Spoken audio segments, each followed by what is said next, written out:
일단 기본적으로 많은 분들이 오해를 하는 게 한 가지가 있습니다. 처져 있는 가슴과 바람 빠진 풍선, 볼륨이 빠진 가슴은 다릅니다.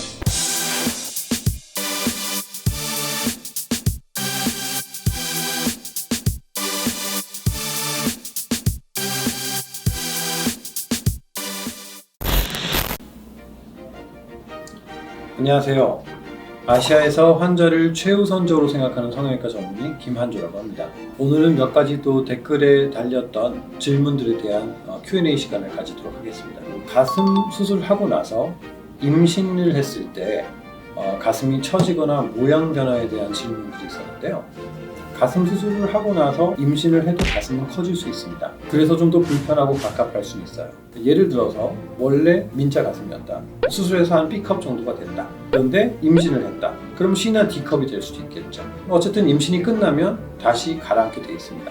이 문제는 뭐냐면 경우에 따라서 가슴의 볼륨이 많았던 부분이 임신을 하고 나서 가슴이 처짐 증상을 가지게 되는데, 그랬을 경우에는 리프팅이나 다른 시술을 통해서 교정을 해야 될 필요성도 있겠고요. 그런 게 싫다면 임신을 다 하시고 나서 가슴 볼륨이 빠진 다음에 수술하는 것도 방법이 되겠습니다. 나이가 들면 가슴 조직이 빠져서 보형물의 무게를 감당 못해서 처집니다. 이거는 조금 잊기 힘든 거고요. 보형물은 어느 정도 피막이 들어가서 위치는 선정이 돼 있습니다. 단 나이가 들면 들수록 피와 지방이 빠지게 되죠. 그래서 피와 지방이 빠지게 되면 정상적으로 보형물 위에 덮어주는 조직이 좀 빠져들기 때문에 조금 더 보형물이 티가 나는 상황이 일어날 수 있습니다. 하지만 그걸 감당 못해서 밑으로 빠지거나 하는 증상은 걱정 안 하셔도 될 것 같습니다. 다이어트를 하고 나서 A컵인데 그 다음에 볼륨이 빠져서 처짐을 교정을 해야 되느냐 안 해야 되느냐. 일단 기본적으로 많은 분들이 오해를 하는 게 한 가지가 있습니다. 처져 있는 가슴과 바람 빠진 풍선, 볼륨이 빠진 가슴은 다릅니다. 우리가 가진 기준점으로 두는 것이 뭐냐면 일반적으로 가슴에 밑선이 있죠. 밑선보다 유두가 위에 있는 게 정상적인 구조인데, 볼륨이 빠졌다 하더라도 기본적인 윗선보다 유두가 위에 있으면 그거는 볼륨을 보충해 주기만 하면 됩니다. 그런데 처진 가슴은 밑선보다 유두가 밑으로 내려가게 되는 거죠. 그런 경우에 가슴에 볼륨을 더 많이 주게 되면 오히려 더 처져 보일 수가 있어요. 그런 경우에는 하수 교정, 처진 교정을 해야 되는데, 바람 빠진 가슴과 처진 가슴은 별개 개념입니다. 기준점은 밑선하고 유두의 관계. 유두가 위에 있으면 괜찮다. 유두가 밑선보다 밑에 있으면 처짐을 교정을 해야 된다고 손쉽게 이해하면 될 것 같습니다. 새 가슴인데 윗볼륨이 없고 커진 가슴인데 수술하면 모아줄 수 있나요? 자, 한 가지 좀 오해하는 게 있는데요. 새 가슴이라는 것은 윗공간에 볼륨이 많다는 얘기입니다. 그러니까 우리가 일반적으로 가슴이 작다 크다라고 얘기하는 건 가슴 전체적인 볼륨인데, 오히려 새 가슴은 위가 돌출되어 있기 때문에 아래쪽에 볼륨을 더 많이 줘야겠죠. 그래야 자연스러운 모양이 나와서 그런 경우는 물방울로 생각할 수가 있겠고요. 또 한 가지는 흉곽이 둥근 사람이 있습니다. 새 가슴이면서 흉곽이 둥근 사람이 있겠죠. 자, 그러면 보형물이 삽입이 될 때 납작한 가슴에서는 이렇게 들어가게 되는데 흉곽이 둥그러지면 이렇게 벌어지게 되겠죠. 그래서 당연히 골은 덜 모여질 수밖에 없습니다. 그렇다고 가슴을 더 모아지게 해서 돌출된 갈비나 늑연골을 깎아서 수술한다? 말이 안 되는 거죠. 어찌됐건 기본적으로 가지고 있는 흉곽 모양은 좀 차이가 있어서 좀 돌출된 흉곽을 가지고 있다? 그럼 당연히 보형물이 좀 멀어질 수밖에 없습니다. 이런 것을 극복할 수 있는 것이 가운데 공간에다 지방이식을 해서 좀 더 자가 조직으로 골을 모을 수 있는 방법은 분명히 있는 건 사실입니다. 나이가 들면 들수록 구형구축이 점점 좀 증가를 하느냐. 구형구축은 내가 잘 살고 있다가 어느 날 갑자기 5년, 6년 확 하고 나타나는 증상이 아닙니다. 보형물이 들어가 있어서 보형물을 방어하기 위해서 이제 피막이 생기는데, 그 피막 자체가 단단해지게 되면 딱딱해지고 모양이 변이가 되는 거죠. 구형구축과 관련된 설명은 또 링크를 통해서 보시면 예전에 영상이 있습니다. 그거 보시면 되고요. 이게 점점 어떤 서서히 일어나는 조직 반응이지 하루아침에 나타나는 게 아닙니다. 그런데 초반 1년, 2년, 2, 3년 정도 큰 문제가 없다면 그 이후에 갑자기 나타나는 경우가 거의 없다고 보시면 됩니다. 그래서 일반적으로 수술을 하고 2, 3년 정도 지났을 때 구형구축이 발생을 안 한다면 앞으로 평생 살면서 큰 걱정 안 하셔도 된다고 생각하시면 됩니다. 자, 많은 분들이 오해를 하는 게 한 가지 있습니다. 10년 후에 무조건 재수술을 해야 된다. 건 굉장히 잘못된 정보고요. 2011년에 미국 FDA에서 뭐라고 발표를 했냐면 구연구축, 사이즈 교환 등등등 여러 가지 이유 때문에 재수술을 하더라.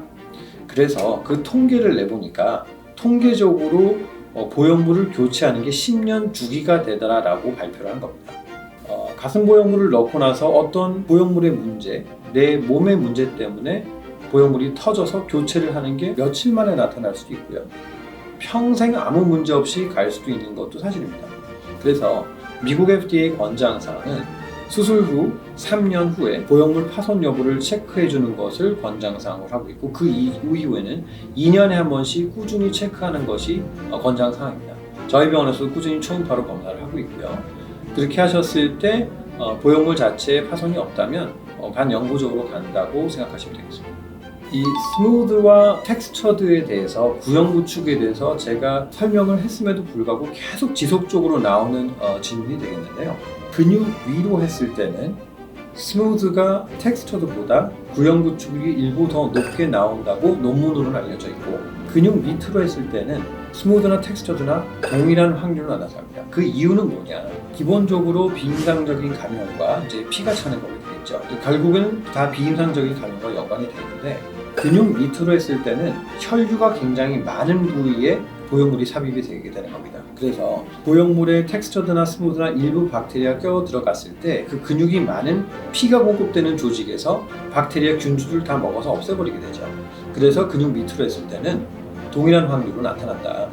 근육 위로 했을 때는 근막을 유지하는 상태에서 가기 때문에 그 근육 자체에 피가 원활히 공급이 되지 않아서 그런 경우에는 일부 스무드가 구형구축률이 좀 높다라고 논문에 알려져 있습니다. 하지만 여기서 아셔야 될 게, 대부분 아시아 사람들은 조직이 워낙 없기 때문에 근육 위로 해야 되는 경우는 굉장히 일부고요. 대부분은 근육 밑으로 수술하기 때문에 큰 걱정 안 하셔도 됩니다.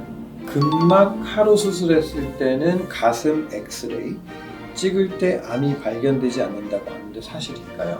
근막 하가 됐던 근육 하가 됐던 기본적으로 보형물은 유선 조직 밑에 들어가게 됩니다. 유선 조직 밑에 들어가기 때문에 엑스레이를 찍어냈을 때는 전혀 이상은 없고요.